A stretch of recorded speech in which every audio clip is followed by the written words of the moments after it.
Ayan, okay na po yung ating tokwa. Pag ganyan na po ang itsura ng tokwa natin, okay na po yan. Good morning mga kadayo. Mapagpalang araw po ng Sabado po sa atin lahat. Ngayong araw ay magluluto po tayo ng ating almusal. Ang lulutuin po natin ngayon ay adobong sitaw. Lalagyan po natin ng tokwa. Tara mga kadayo, samahan niyo ako magluto.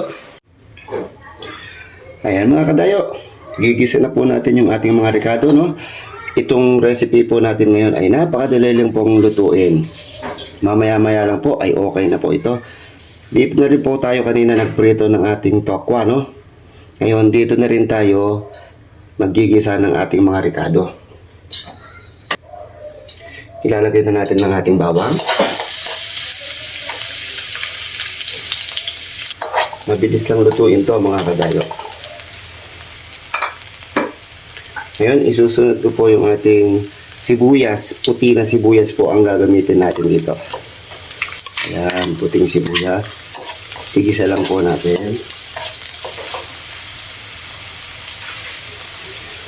Next po, yung ating red bell pepper. Pahaba din po yung hiwa ko. Kasi yung sitaw natin ay pahaba din po ang hiwa. Kaya yung red bell pepper ko ay mahaba din po ang hiwa. Ayan. Ang dali lang po lutuin nito mga kadayo, no? Red bell pepper.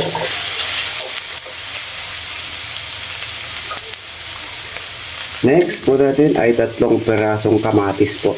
Ayan, 3 pirasong kamatis na hinog.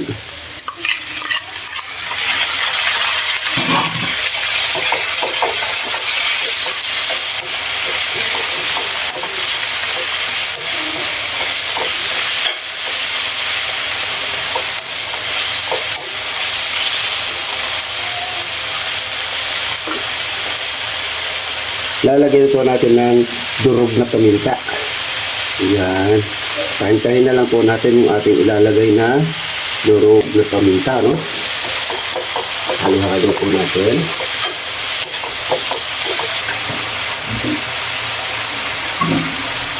Isusunod ko na po yung ating talong at sitaw.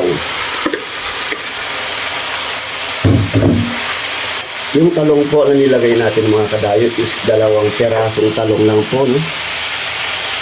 2 pirasong talong. Tapos yung ating sitaw ay 1 tali po yan sa palengke. Para mga 10 pieces po yata yung ating sitaw.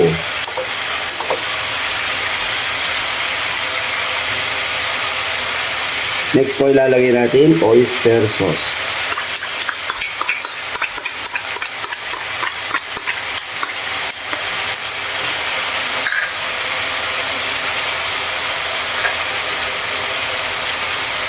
Next po, toyo.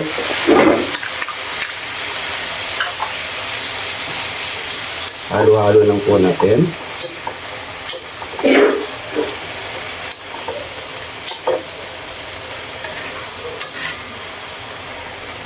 Isasabay ko na rin po dito yung ating seasoning na panimpla, no? Mamaya-maya, titimplahan na lang po natin yan pag lumambot po yung ating sitaw at yung ating talong. Halo lang po natin. Palalambutin lang po natin yung ating talong at yung sitaw. Maglalagay lang po ako ng konting tubig. Ito, nilagyan ko na po yung pinaglagyan natin ng oyster kanina, kaya ganyan ang itsura niya, no? Konti lang po para lang po lumambot yung ating sitaw at talong.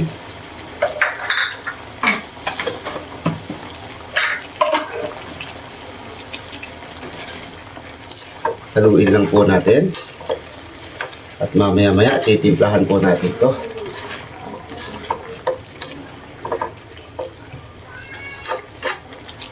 Ayan, kita nyo mga kadayo, no? Yung sitaw natin ay pahaba. Pahaba din yung hiwa ng ating talong. Yung ating red bell pepper, pahaba din po ang hiwa. Kaya kung makikita nyo ang itsura niya mga kadayo, ang ganda, no? takpan lang po natin. Antayin po natin lumambot yung ating talong at yung ating sitaw.